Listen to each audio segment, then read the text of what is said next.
just the players wanting to be monetized with respect to video games and all of the ways that the schools were making money and the conferences were making money, it reached the Supreme Court up in 2021. What's next for you in 2026? I didn't have a dream of working in sports. I've loved sports, but I wasn't the girl who was like, oh, I want to work in sports one day. And I'm very pro player, Me too. right? And so I spoke on it, and boy, I got attacked by a lot of agents, right? There's no one more invested in your child's success or well-being than you as a parent. What would you give advice wise to parents on handling success and maintaining it? I'm going to get a return on investment by way of you influencing your audience to come to my store, to buy my product, to pay for my service. So they need to know that you're influential. Players making $1.4 million. My confidence to be able to support them, to make sure that when we on the other side of this, I didn't push back on the one where essentially tied to the player, making sure they show up as they're supposed to on that team. So you need to be on time. Who you with? Who you with? Game related. Stay game related, man. My man. Stay game related, man. Stay game related, y'all. Stay game related, man. Stay game related. My man. Stay game related. Stay game related, man. The best in the business. So game related. You gotta stay here locked in. When you make it in life, you always want to give back. Yeah. Same what you doing right now. These kids have faith, believe in God. Cool. Just put that work in. Stay game related, man. Stay game related, man. Listen. Game related, for sure. My man. Yeah, stay game related, y'all. So stay game related. stay game related. Stay game related. Game related. Stay game related. Stay game related. All right, stay game related. Stay game related. Stay game related. My man. Stay game related. Stay game related. All right. Stay game related, man. Stay game related. Stay game related. Stay game related. All right, my man. Stay game related. Stay game related. Yeah. Stay game related. My man. Stay game related. My man. Y'all better stay game related. When the whole world be waiting for you, but if you want some local shit, you won't even know. Welcome to Game Related, where we highlight opportunities and obstacles for former athletes with the thought process of giving future generations a better understanding about the game. These conversations are meant to bring awareness to the hardships and opportunities that come with the game. Let's get game related. All right, y'all, we are back with another episode of Game Related. Actually, got something different today. We actually have a sports attorney, Lachauna Edwards out of Atlanta. Y'all know y'all have been requesting her for probably like the last 6 months. Feels like she's been doing the Lord's work. She's an attorney by trade, sports attorney, so she's helping out with IPs, NIL. What else? What else is there? Contracts, branding, social media advice, all of the above. Yes, ma'am. And she's also Black Sports Moms. We're going to get into that. So very excited. Thank you for coming on the show.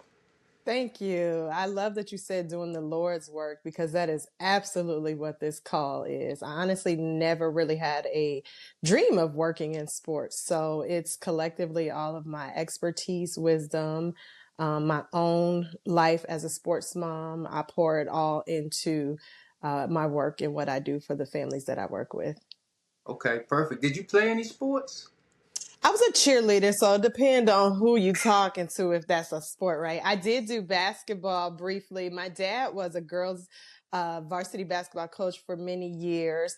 And so basketball is in the blood, but I was not. I told him, listen, I'll try it, but I was a cheerleader. I did track briefly, I think in 8th grade, but loved sports my whole life. We're a big sports family. My husband plays sports. My kids are sports, but I was a cheerleader. Okay. So are you a Falcons fan? I am, but the funny thing is, I'm actually from Cincinnati. But I've always wanted to live in Atlanta since I was, I think, 11. We would stop down on our way to Florida, and I loved the Black excellence as a child. And so I told my family I was moving to Atlanta when I went off to college, and I did. I went to Clark Atlanta, and I've been here in Atlanta for 21 years. So I am a Falcons fan. I do love the Falcons. I'm not a Bengals fan, though. Okay, big win last night. Yes. We happy when we get those, because it's you never know what you don't know what you're gonna get with it. All right, so let's get into it. Like, give us your backstory. Talk about why sports and just NIL in general. Yeah, so as I was saying earlier, I didn't have a dream of working in sports. I've loved sports, but I wasn't the girl who was like, oh, I want to work in sports one day. But I had, well, first of all, I have a civil rights background as well. I've always felt that it was an injustice that athletes were doing all of this work for these universities and institutions, making them billions of dollars. And some of our families couldn't even afford to go to their child's game. So that has always burned me as an injustice for many years. And I often talk about the case at Ohio State because I'm from Ohio. As I said, I am a Buckeye fan, though.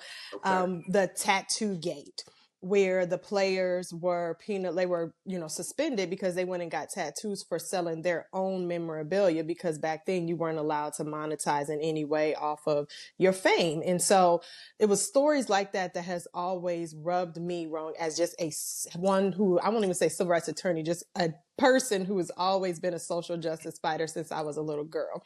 But then I coupled that sort of fire with my expertise around building a brand on social media, because I had done that before I even talked about NIL. Before NIL was a thing, I had built my own personal brand on social media around my family and just kind of sharing our marriage and our life. So I knew that side of building a brand online. I had monetized my own brand, had done some different things with corporations as far as partnership deals, and sold some sort of digital products as well. So I knew how to monetize a brand online. And then I had that social justice fighter in me. Then my role as a sports mom in general, and just a heart for helping mothers and families and parents who wanted to be part of that journey. And so I just coupled all that together with my knowledge in the law, and had, started teaching, educating, and serving families. Okay. Awesome. Awesome. Now, you can see, but behind me where I'm at, I don't know if you know who those people are. That's I Catchy do know Hughes. that book. Yeah. So, we on the same wavelength on that for sure.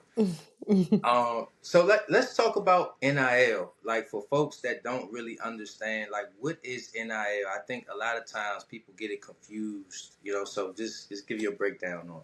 Yeah, so NIL, I mean, many people probably know now the acronym stands for name, image, and likeness, but it is rooted in the law of what's called the right of publicity, which is a right that we all have to monetize our name, image, and likeness, or to control the commercialization of our name, image, and likeness.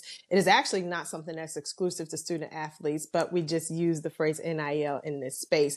But prior to 2021, student athletes, unlike their peers who were sitting in the classroom with them as YouTubers or actors or whoever, players couldn't monetize or control the commercialization of their name, image, and likeness because they played a sport.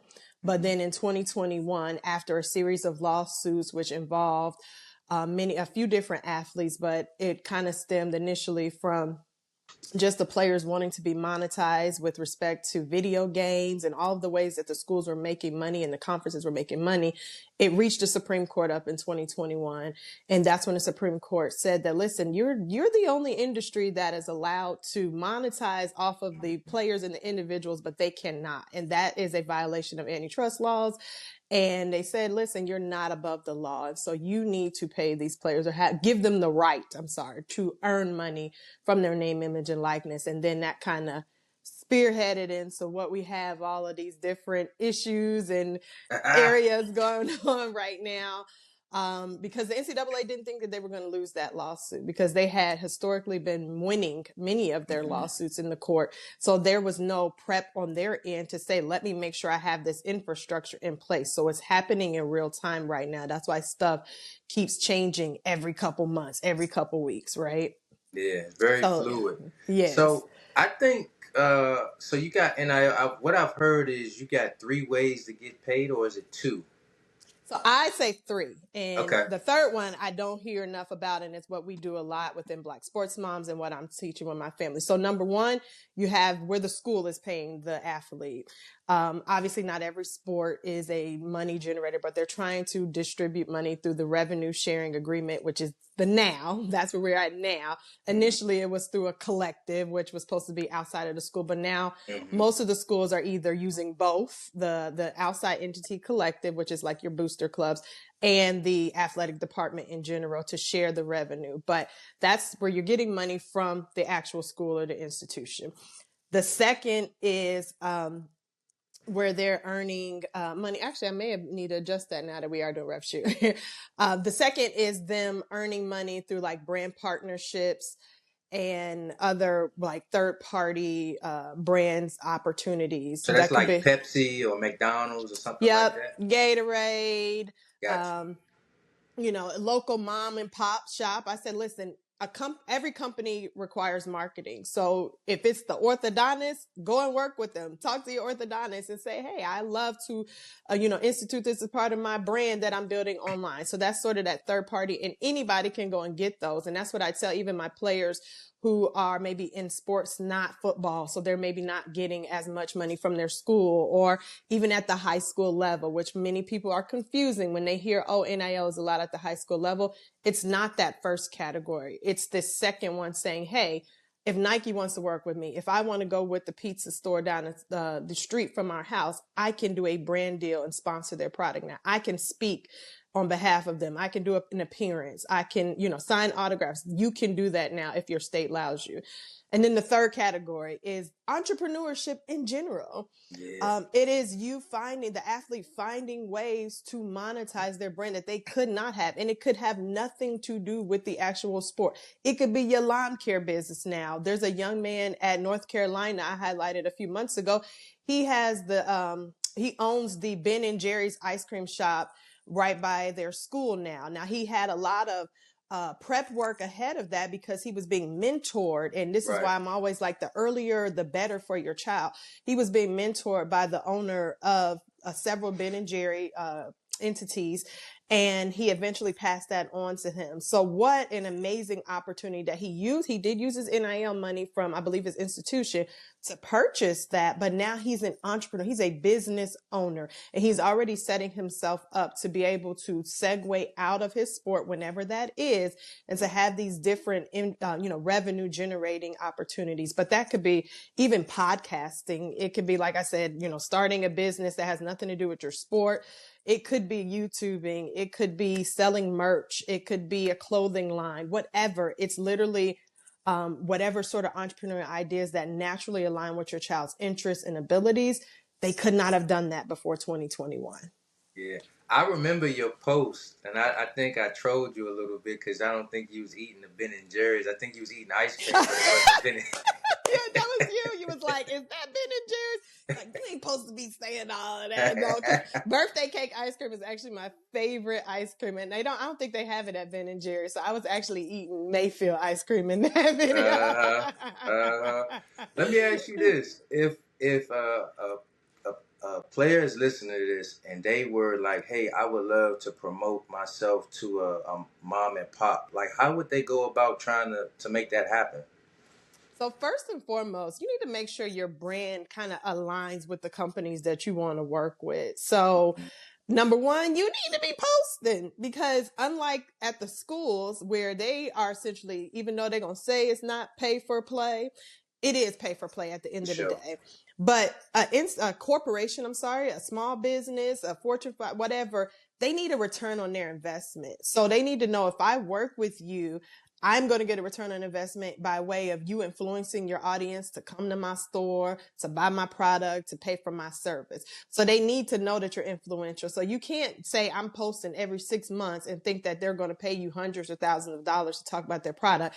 They need a return on that investment. But if you're doing that, let's say you are doing that. Let's say you're posting, you have a decent brand. I'm not even going to give a specific follower account, because you can be very known locally and be able to influence people, and you have 2,000 followers. So don't totally get caught up in the numbers initially. But you're going to reach out to that company. If your brands align, you have a family-friendly brand, or let's just say it's even you're into fashion, and so you are always posting pictures with your outfits. You're reaching out to this company and you're saying, hi, I, talk about fashion, or I've been showcasing your products on my page. And I think we would be a great alignment in terms of promoting. I often tell my clients to look and see what sort of campaigns they've previously done in terms of the season of the year. So like Black History Month is coming up, right? I don't know what America gonna look like in February around Black History Month. I don't know. But you can still use that as a, an intro. Last year you guys did this, campaign around Black History Month, and you can look and see maybe what they did. Well, you all be doing that in 2026. I think this would be a great opportunity to show alignment on, my audience and your audience. I have, X amount of followers. And then you kind of presenting maybe a somewhat an idea about what that may look like. I love to promote, your whatever Black History Month pizza name. Let's say they had some sort of name that they use, and you basically are just trying to intro that conversation, but you want to give them something to work with, not just, hey, I'm an athlete and I got a following. It's, I seen what you were doing. I researched your company. At least I've been talking about your product, or I love pizza. It's part of my game day routine to eat this every day, and my audience knows this. And I believe that if we work together, I could elevate your company to my audience. And I could do that through a reel. I could do that through a TikTok post. I could do that through stories. What do you think? And let's hop on a phone call and discuss it. And you're being very professional and strategic about how you're moving that relationships, but it's not just, hey, let's work together. And also email. You can start the DM and get the email, but take it offline in email. This now becomes a business conversation, and you're trying to elevate their company by way of you showing your influence. So they're paying you for access to your audience. And so you need to be selling it to them in such a way that they're going to benefit, but that it makes sense. And then once you get on the call, talking numbers, ask them what their budget is, if they have a budget. I've always tell athletes it's not a negative to start off with product. It needs to be, you need to be mindful of what they're asking. If it's just free product, we're not doing a bunch of work for free product. But if you are early in your days of, getting deals, if you get free product, cool, first one, then go out and kill that campaign. Then you come back and bring them the numbers and say, let's move this forward to a paying opportunity. Or you use that opportunity to pitch to another company and show your level of influence. Okay. Got it. That's good. That's good. I might have to talk to you about game-related branding, because we haven't been So my next question is, what are the biggest mistakes that you see parents and players making in this process? So there's several, depending on where you are at. Right. Look, which one? I'm gonna say there's a few different tier level mistakes. So number one, from a very basic level, the biggest mistake I see is families waiting too late to kind of create this cohesive one band, one sound unit that y'all are gonna move in. Many athletes are going off, or they're starting to have conversations with people aside from their parents, and let's just be real. 18, 19, 20, 23, 24, you really don't know. We thought we were grown, but we really don't know. You don't really understand business. You understand some stuff, but your parents hold a lot of wisdom in terms of that space. And even those who may not have worked in the NIL space, you have some corporate knowledge. You have some at least business savvy in terms of working or speaking with other professionals in the world. It doesn't even have to necessarily be you were doing a deal, but you know how to have, your parent know how to have conversations with professionals that ask questions and things, and at least halt and say, we're not signing immediately. And so the earlier you're having that conversation, the better outcome for your child. They're not out there immediately signing contracts because somebody made it sound all glitz and glam, right? That's the number one. So the earlier you all are establishing, we are one band, one sound, you don't sign nothing before you come and talk to us as a group. We make a group decision. Obviously, the athlete still is going to have their voice heard. We're not saying you're going to overtalk them or overspeak their desires or dreams, but we need to all make sure this makes sense and nobody's just coming to the child or the athlete and saying, I'm going to get you a deal with Gatorade, or sign this a contract, and rushing them into something without having thought it through. So that's number one. Number two, and this is becoming, I'm seeing better outcomes as this gets spoken out more. It's signing with an agent and not knowing that percentage that I personally think is reasonable. So as I was saying, NIL is really marketing at the end of the day, right? And marketing contracts are in the industry standard about 20% of the deal. That is, if you go and have a marketing agent and they find you a deal with a company or wherever, they're going to probably take about 20%. However, the thing with NIL is that's really just the loophole to allow the entities to not have to make these athletes employees. These contracts are really, I won't say the contract, the deal, the relationship between the athlete and the schools for those collective or rev share opportunities are really more like the employment contracts that like your NFL, your MLB, your NBA players associations tend to govern. Right. And so And when there's no govern right now. Exactly. There's no real regulation around this. There are some things they're trying to do up in Congress, which I'll speak on a little bit more when we talk about Black sports moms. But that actual relationship with the entity, the university and the players, more like an employment contract. They kind of, for most of them, kind of have a pot of money that they've already allocated to where they're going to spend it for the athletes. Yes, you can negotiate, but it is not the same level of going out to find an opportunity, finding the marketing opportunity, getting on all these multiple calls. Yes, there's some level of work, but I do not think that it is akin to a marketing 20% deal. And the industry standard now is more 3 to 5% of that deal. And I personally don't care that people will say, well, no, it is a marketing opportunity. That is fine in the loophole space, but don't sign anything that is that high of a percentage, because this is really more like the athlete players contracts, which at the pro level can range from around, I think, like 1 to 5% or something like that, depending on what league they're playing in. So that is a big one. And I actually literally just helped a family a couple weeks ago, 2 weeks ago, players making $1.4 million. This particular agency or agent in the attorney they were working with were taking 20% of his contract. So we got it down to 7% though. Yeah. There was some additional things that came with that. That was why we ended up at 7, but we ended up with 7. So family was obviously very happy because that's a huge difference from 20. Yeah. You know what's crazy? So I did a post, and I'm very pro player. Me too. Right. And so I spoke on it, and boy, I got attacked by a lot of agents. Right. and my biggest thing is, all right, what I've seen happen is, when an agent goes and approaches a kid or a parent, first and foremost, parents are so excited that an agent is speaking to them. So they don't realize that this is sales. Like I have a sales background, right? Mm-hmm. So you are the client.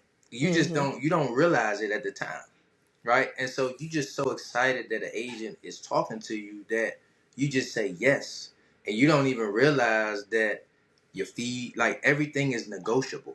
Mm-hmm. And from the get go. And then the other flip side is what I've seen that's been happening is you'll have a contract for NIL, right? And I always say, you guys, they put NIL, but they also are including collective, because what NIL deals have you brought to the table for the kid? Probably not any, right? Mm-hmm. But then you negotiate the collective, and then there's this 15-20%. Mm-hmm. So I got attacked big time for it, but it doesn't matter to me. So here's my question to you: do you feel like an agent is needed? So it really depends on the person and the family. Right. Some people are very, very timid. Like you said, they're just so happy to be chosen, right? So you need somebody who's going to make sure that you are actually advocating for your child. Mm-hmm. So that means, having the conversations with the school, asking for more money, asking for travel. Some people just really absolutely do not feel comfortable doing that. And so if that is you, and you know that you're not going to ask for anything additional, maybe it makes sense. For a lot of people, I say need, nah. Want, maybe. Need, no. I don't think you need it. I think that you can have conversations. You can, and matter of fact, some of these universities are discouraging their families from having agents. Now, some more people will argue, well, that's because they're trying to lowball. That's not always the case. Some of them recognize, listen, you're giving up a percentage of this money and you don't have to. We are already set to potentially give you X amount of dollars. Come have the conversation with us. And this is a very, very large university. I'm not going to mention their name, still in the playoffs right now. Is saying to their families, throw out a number. So I was talking to mom I said, listen, give your number. She had did her research. She said, listen, I did some research. I done seen what else is out there. I know what he produced, because yes, it's not pay for play, but the depth chart and where you projected to play, all that is come into play in these conversations. That's why they're hiring general managers at these universities and all of that now. But she's done some research and she's going to put her number out there. And I've seen moms negotiate 3 times what was the initial offer successfully, getting travel, getting different benefits in there that are helping them to also be able to come out and support their child. So no, it's not a need. And quite frankly, there's not even enough agents to serve every single family that's going to engage in the NIL space, which is why we've been equipping these mothers and some fathers with the knowledge, because you need to be able to support your child. Because number one, you may not even be able to get an agent that you want to work with, right? Or that is available, ethical, or whatever it may be to work with your child in this space. And if nothing else, you need to make sure that you understand just as much so y'all not getting swindled. And I like I said, I'm not saying that X agents out and, incomplete. When you get to the pro level, I definitely think, depending on your level of knowledge, you probably are definitely going to need them because it gets far more complex. But at this level, I'm always going to be, like you said, pro player in educating the individual and the family as much as possible. And just making a statement of just, there's a level of knowledge that is needed. Yeah. And they can learn that too, Yeah, 100%. Now, I always say, man, your parents are the people that have your best interests. Absolutely. You know what I mean? So you got to keep that in the front hole. And I always also say is we interview a lot of coaches, right? And I talk to a lot of coaches. And, they can't necessarily come out and say a lot of stuff because they don't want the agent to blackball them from getting a player. Right? So, but, behind the scenes, I definitely know that they feel like it's not needed. And like you said, okay, maybe if you, are timid and you scared to ask for things, then, for sure. I guess what would you say is a good percentage? In my eyes, I'm gonna tell you, like, I think if you got an agent, 3 to 5. I know somebody gonna get on my tail about it, but I think 3 to 5, 2 to 4 is kind of the range I feel like you should be in if you're doing the collective. Yeah, no, I agree.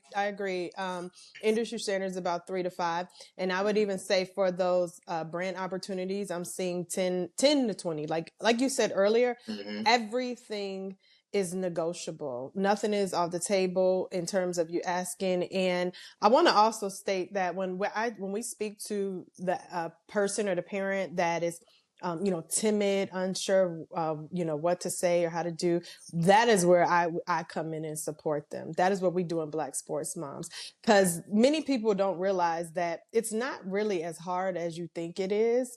And you just want some support to make sure that you understand the language. And that is exactly what we do inside of Black Sports Moms. We're not going with the narrative anymore of parents just don't know. You don't know what you're doing. You need to just, no. We see that historically has not worked well for our family. So our goal is always, how can we make sure this player and this family keeps as much money in that baby's pocket as possible? So what education and confidence building skills do you need to help you sit at these table and have these conversations with these people? Because as you said, and I agree and I say, there's no one more invested in your child's success or well-being than you as a parent. parent. And so you have every right to know the knowledge, to be able to sit at these tables and have these conversations, and don't let anyone ever make you feel bad for wanting to step into that role for your child.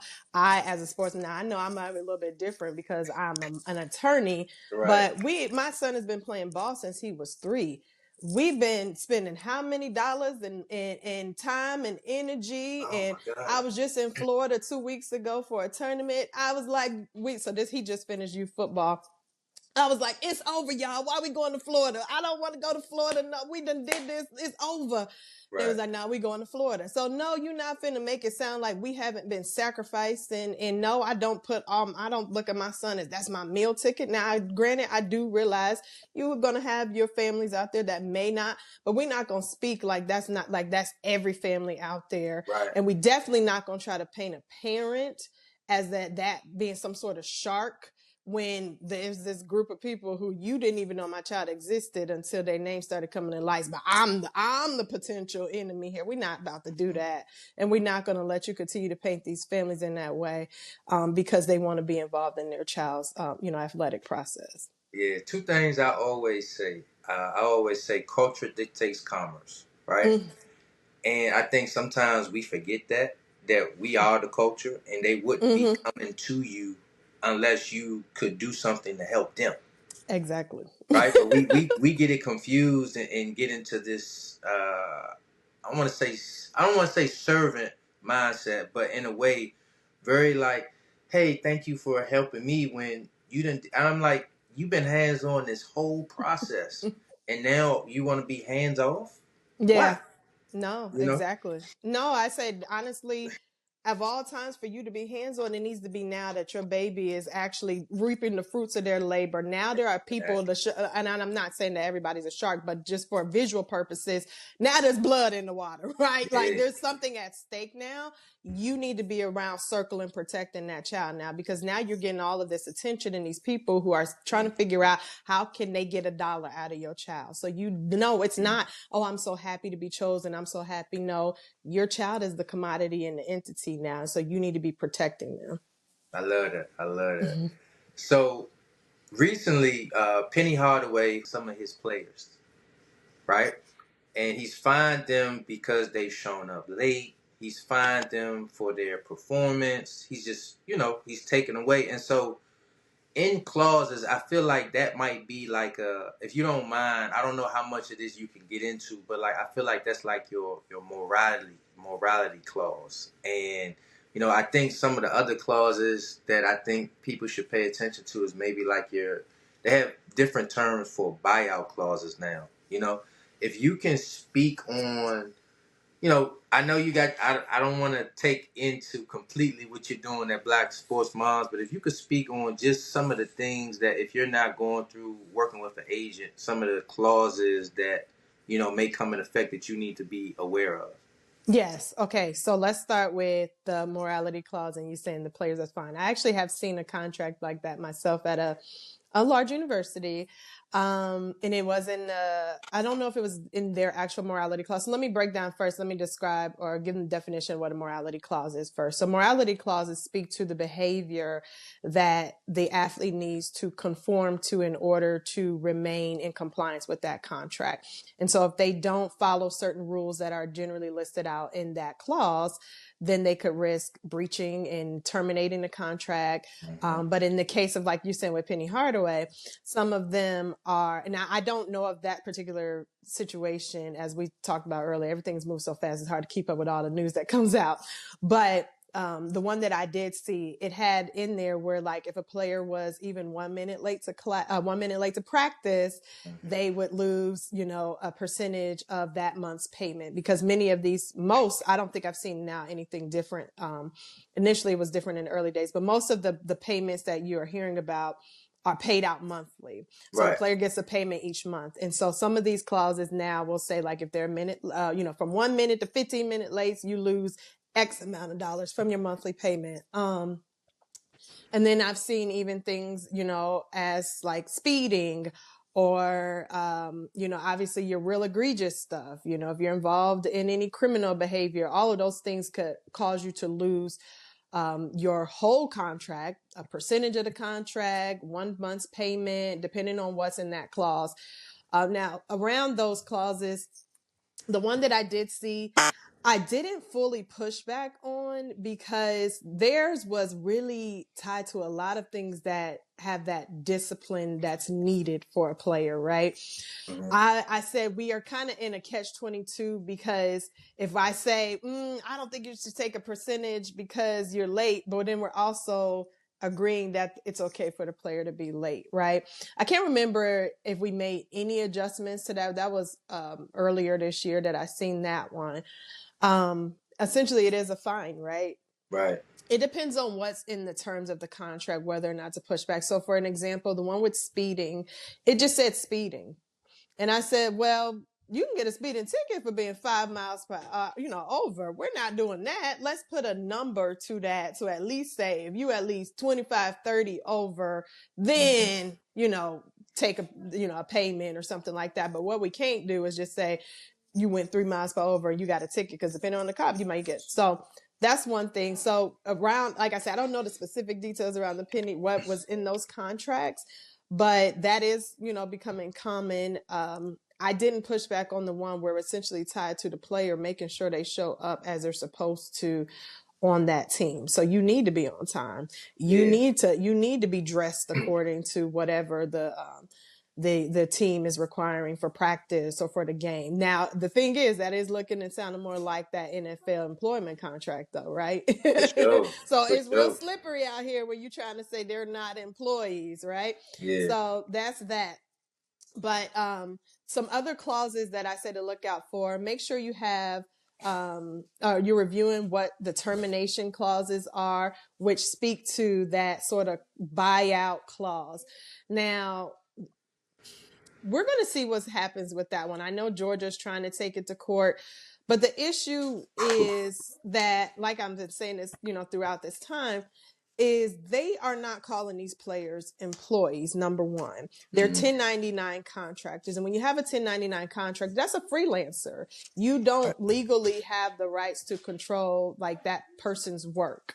And so forcing them to stay at the university, number one, kind of makes it a little... you're blurring the lines of, is this an employee or a 1099 contractor? Then we get into the actual sort of liquidated damages clauses, which is what's happening in Georgia, which is saying that you agreed to be here for a year. You left early. We only paid you for X amount of time that you were here, but you owe us money for what we were going to give you. The problem with that is that if you are saying it's a liquidated damage, you need to show that you were actually damaged. If you're still in the playoffs right now and y'all still have a winning team, how were you really damaged? I don't know. What were the damages and do they amount to the amount that you're saying? Because if you replace that player and y'all went on to win, how were you damaged? And they have to prove that to the court. And just saying because the player left, that sounds more like a penalty, which the courts frown upon, at least in the state of Georgia. So it's going to be hard for them to prove that this is truly a damage and not a penalty or a punishment for leaving, which is what most of those clauses look more like and why we haven't seen them actually enforced, because there was one that happened at Arkansas earlier this year and I haven't seen any movement on it. So I'm curious if the Georgia one is going to actually move, because you paid him $30,000, but you're saying he owes you $400,000. I don't know if that's probably, I don't know. We'll see. Yeah. And I also heard that the other school paid it out, but I heard that they paid the player. So I guess the one thing that I wish would be better is, all right, if it is a buyout, that school that you're going to, you just pay the school and leave it away from the player giving the money to the school. That way, because I heard that the player didn't pay the school the money that was given from the other school, like a he say she say thing. Mm-hmm. I haven't dove deep into to see if that's the facts or not. Mm-hmm. I feel even indifferent about it being a buyout clause in that way. Either we're gonna make these employees or we not. Like we not doing Right. like you're trying to have it both ways, and that's when people are like they need to follow the contract. We need to define what this role is, because if you hire a photographer as a freelancer, you more than likely cannot then I'm depending on the structure structured agreement, I guess. You don't get to then tell them, hey, you record my event. You can't go and record such and such as event 2 weeks later. You don't get to, like, either this is your employee or they're free to go. And so they're trying to have it both ways. They're trying to put, you want structure, like, oh, like people keep saying, like, in the NFL, you got to do da da da da da. Or with a coach, you have to do da da da. Those are employees. Those are employees. So we can't keep asking for these players to be stricken around how they move and not actually giving them the benefits of what that looks like, because those NFL players, they have a union, they have structure around how their contract's supposed to happen, they have a group that they can go to appeal decisions and things like that. These players don't have that. So if we're going to do that, we want to put all of these clauses that, limit their ability to move, that require people to buy them out and all that, then we need to actually just go ahead and say they're employees. But they honestly really don't want to do that. And so, and then not to mention, just because something in a contract doesn't necessarily mean that it's enforceable. Anybody can put something in a contract. Contract law exists for a reason. Contracts are argued in court all the time. Changes happen all the time. So just because it was written, like I said from the beginning, doesn't mean that the state of Georgia or the court that they get into is going to enforce it, because it may not honestly be a true damages clause as they are trying to argue. I love that. I love that. The one thing I will say is, I understand if you're giving somebody 6-7 figures, how you want to protect yourself. So I do get that side of it too. I do, and that's why I'm saying, listen, then you need to go ahead and just full throttle and make these employees there. Yeah. I understand but you can't have it both ways. You can't be like, I want to protect my 6-7 figure investment, but also you basically just do what I tell you to do. You don't have any rights to really push back on anything. You can't negotiate your contract in terms of the terms, because now some of the conferences even have structured across the conference, across universities, like the contract that they're using. And so there are different layers to this, where we are taking rights away from the players and saying, because you're getting paid, you just need to accept that that's what the right, like the right that you're losing.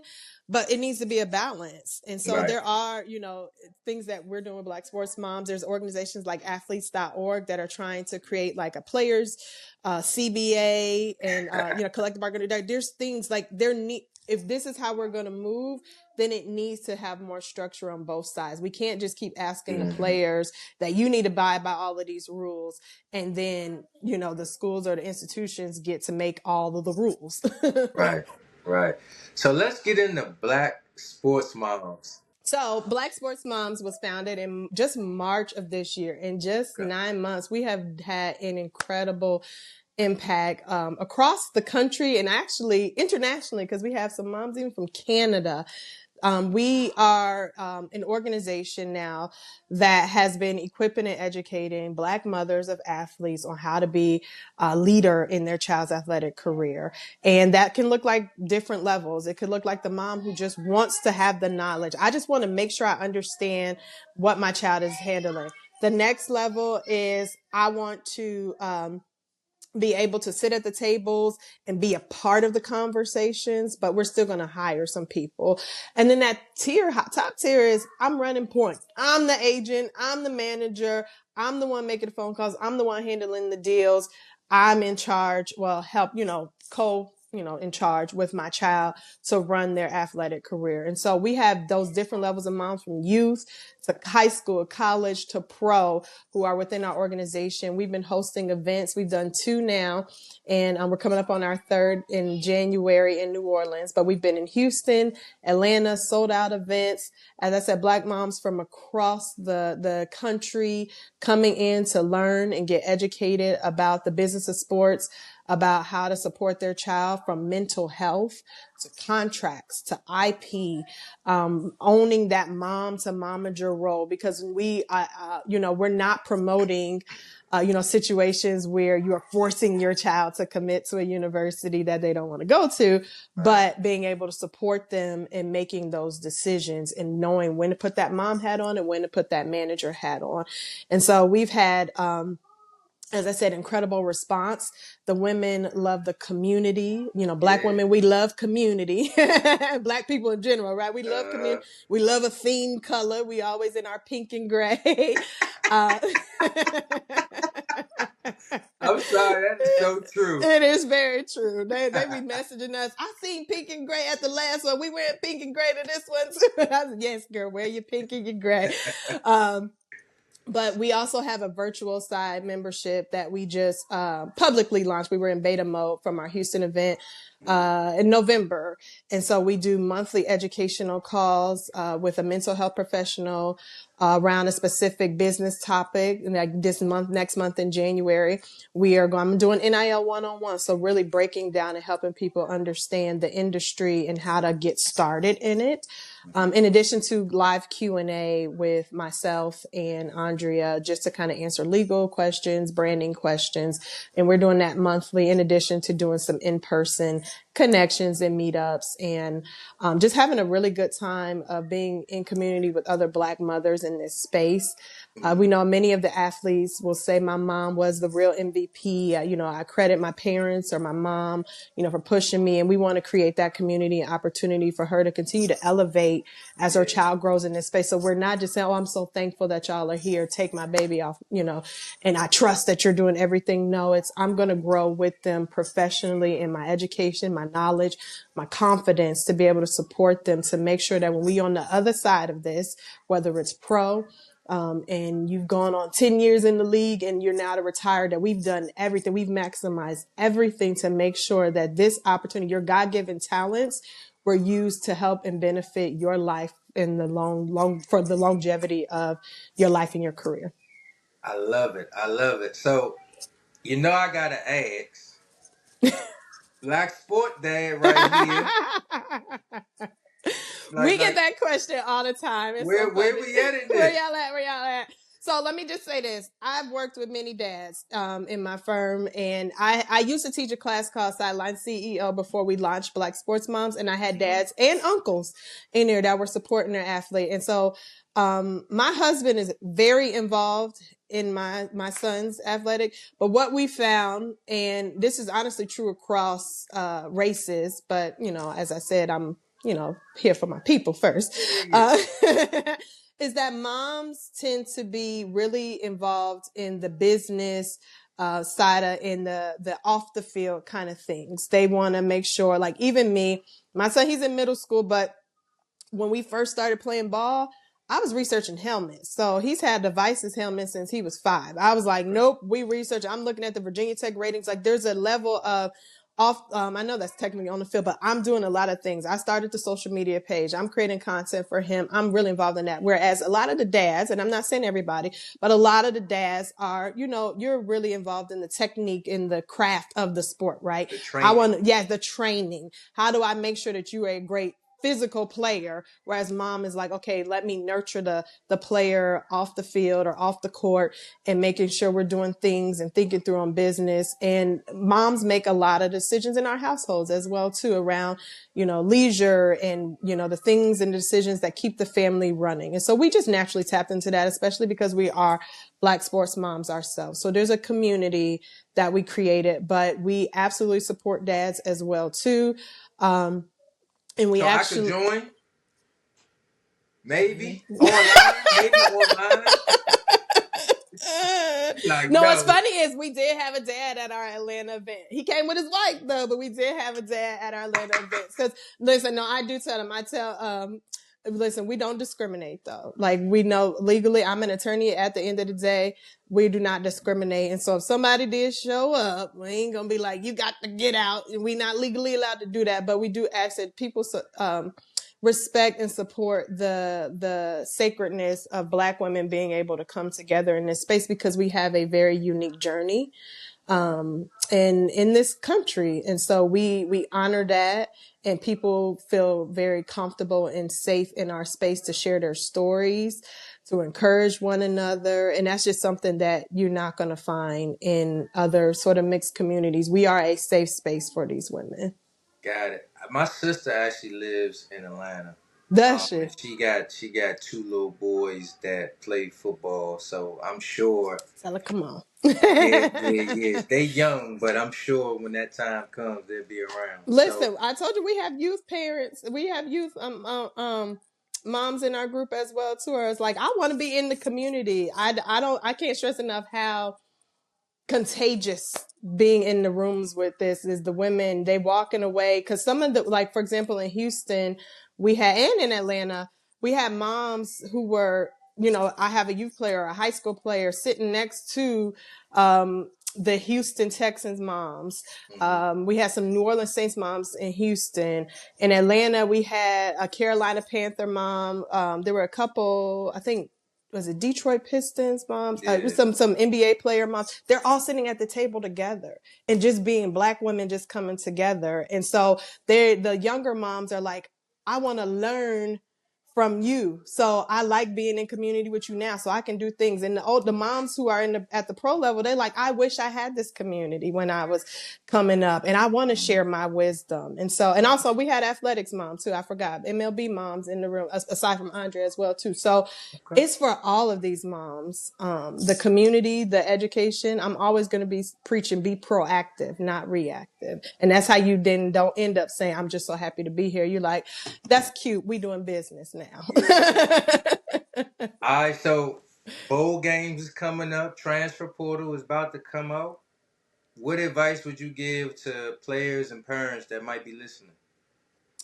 So number one, do not make an emotional decision around a transfer portal. It is a very strategic decision that needs to be made, and don't just move off of emotion.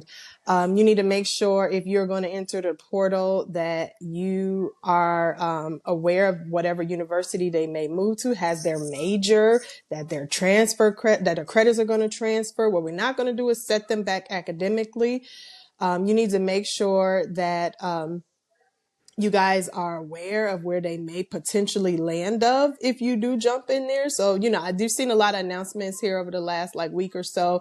Some of the schools losing 6, 7, 8 players.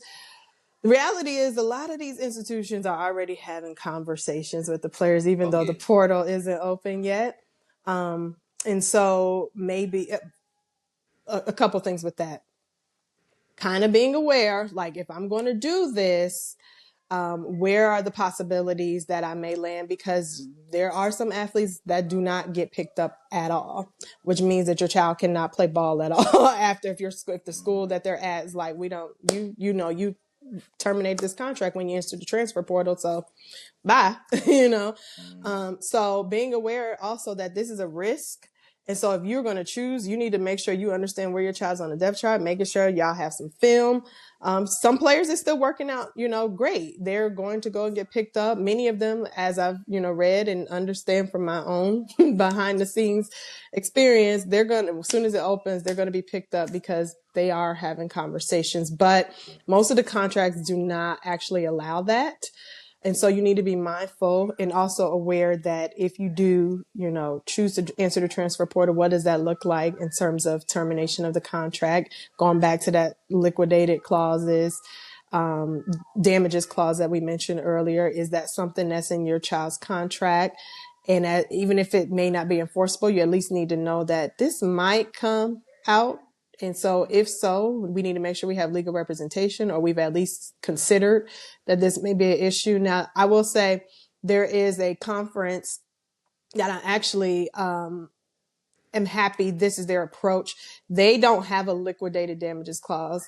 They have where if the athlete is paid, let's say January 1, and you leave on the 15th, but you've been paid for the full month, they always make it so where it's like, if we want to, we can ask for it to be reimbursed for that 15th through the 30th of the month. And I said, out of all the clauses, that one's probably the most legally defensible, because if I pay you for 30 days of work and I only get 15 of them days, you need to run me my 15 days back, right?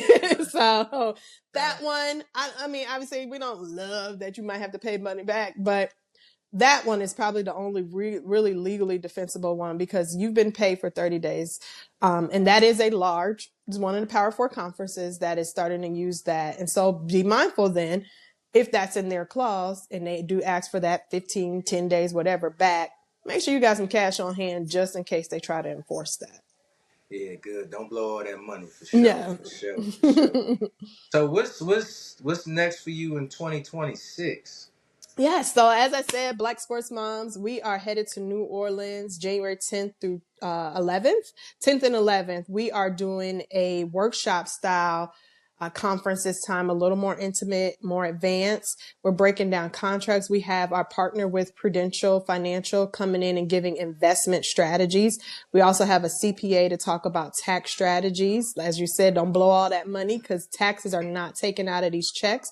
So you need to be prepared. And we're going to be talking through setting up business entities to make sure that you can capitalize on those tax strategies. As well as doing a step-by-step breaking down pitching for those brand partnerships. So that's going to be our intensive in January. And we do still have some tickets available. And there's also a virtual component this time. This is our first time going virtual. So there will be a virtual opportunity for that. And that's the 10th and the 11th. 11th, I'm sorry, we're going down to LSU versus Texas women's basketball game. And then I like, hey, for Wiley, Malaysia, that's my girl right there. What's her name? Always mess. I wanted to call her Flojo, but that's Flage. Flage. I love them. Yes, so we're going down to support them on that Sunday. So it's a recreational opportunity in addition to the education. Yeah. But we're going to be all over the country in 2026. Y'all coming to DC? It is on the board. We're still working out some in that. Let me say, not the exact DC area. We're looking at Baltimore area. That ain't that far from y'all, though. We can't be in every city. Give us a chance. Yeah. All right. But we're going to be all over the country in 2026. Our flagship big conference is going to return back to Houston in July. And then we're going to be doing some things in the fall and throughout the country as well, too, tied around McDonald's All-American, football season. Once it comes back into play, we will continue to do our virtual membership, providing that ongoing education, and then some recreational pop-ups and things of that nature. But ultimately, just trying to continue to build our momentum, making an impact with our mothers and assisting in contracts and all of that along the way. Okay, I love it. So if somebody wanted to join, how would they go about that process? Yes, so I have a link in my bio as well as on any of our any of the posts now. If you were to comment membership or NOLA, NOLA, you'll get, as somebody just said in the comments the other day, the bot will send you, a DM with the link that you can learn more information. You can also go to blacksportsmoms.com and learn more about the membership and organization as well too. Okay, awesome. Well, before we end, was there anything else that we didn't touch on that you wanted to? I think we hit on a lot, but I will say, I hope if nothing else that everyone who listening, whether it's an athlete, the parent of an athlete, or just someone that's adjacent to the family that's helping these families out, it is so important that we get educated in this industry and not continue to just push the narrative of just focus on ball, just focus on playing the game, because historically that has not done well for our families.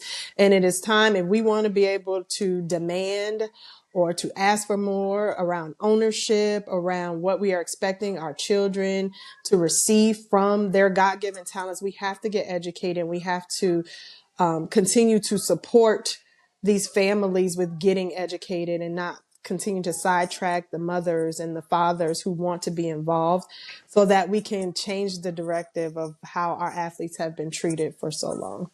Now, I love that you're empowering Black moms, but also parents. Right? Love that you're empowering parents and changing this narrative. One of the things that I'm big on right now is like during the pandemic, I got a chance to sit still, right? Mm-hmm. And I learned the stock market. Now, obviously, I'm not going to act like I'm some guru, but I have a really good knowledge of it, right? and I'm very hands-on. And, you know, back in the day, it was like, oh, well, that's not for us, or we Mm. don't understand that. And so we would push away from actually learning, Mm-hmm. right? And it would drive me crazy because let's just say you had a stockbroker. Mm-hmm.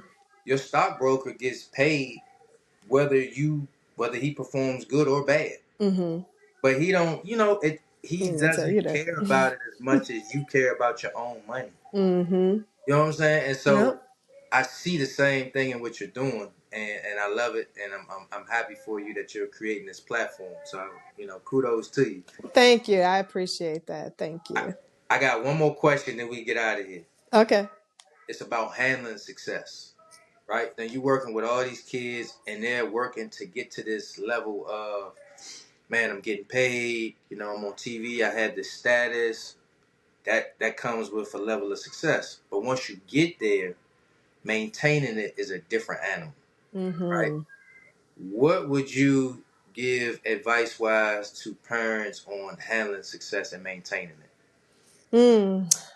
So number one, I feel like that is a character thing. Number one, at the core of that, what sort of character are you building in your child with their relationship with money, their humility, what type of relationship are you having with your child early on to where they can trust you and heed to your level of wisdom and instruction, and being intentional along the journey to expose them to wise people and wise decisions so that when they get to that level of success, it's not learning when it's there now. It's I'm already developed as this individual. And so when I'm making decisions, I'm hearing my mom's voice. I'm hearing my mentor's voice in these decisions that I make. Now, at the end of the day, humans are going to be humans. People are going to make mistakes. We're probably not going to prevent every single mistake that can happen, but who you are building your child to be from early on is going to truly impact their ability to manage and handle that success on the other end. When we hear about the players who make wise decisions with their money, most of that did not happen because they finally got money and they decided, I'm just going to do great. Most of it is I was instilled early on to look at it this way, to manage, to put my money to the side, to give back to my community. And so that is a lifelong process. That is not something when your child is a millionaire, now that you're trying to instill them, now you want to tell them don't blow it on chains and stuff. No, like you said, exposing them early to things like the stock market. You know, I do things like that with my son. He's part of these challenges where, now it's inside of Jack and Jill, which is a membership, but we are in doing the stock market challenge each year, and they looking at the actual stock market. They have pretend money, but they're learning it early on. I'm having him do charitable things. We have conversations about business. He does entrepreneurial,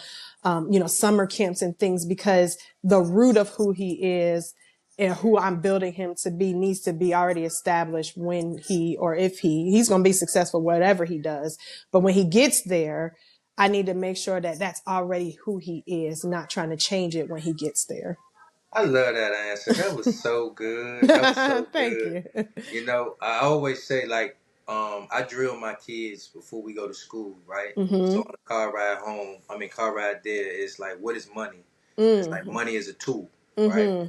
What do you spend money on? You spend money on assets, access, and information, Mm-hmm. right? Then I always say, all right, if we got $100, how we break that down? Like Mm. how much we putting in the savings, how much we Mm-hmm. putting in the investing, how much we spending. Mm-hmm. And so like you say, I'm molding that so early on.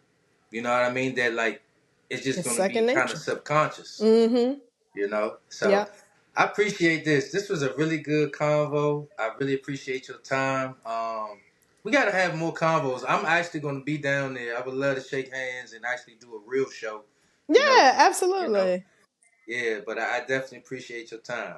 Thank you. And I appreciate your support and your community for asking me to come on. I love to share my knowledge and make an impact in our community, especially. All right, y'all, man. That's a wrap on this episode, man. Make sure you guys subscribe, like, and share, and always stay game related.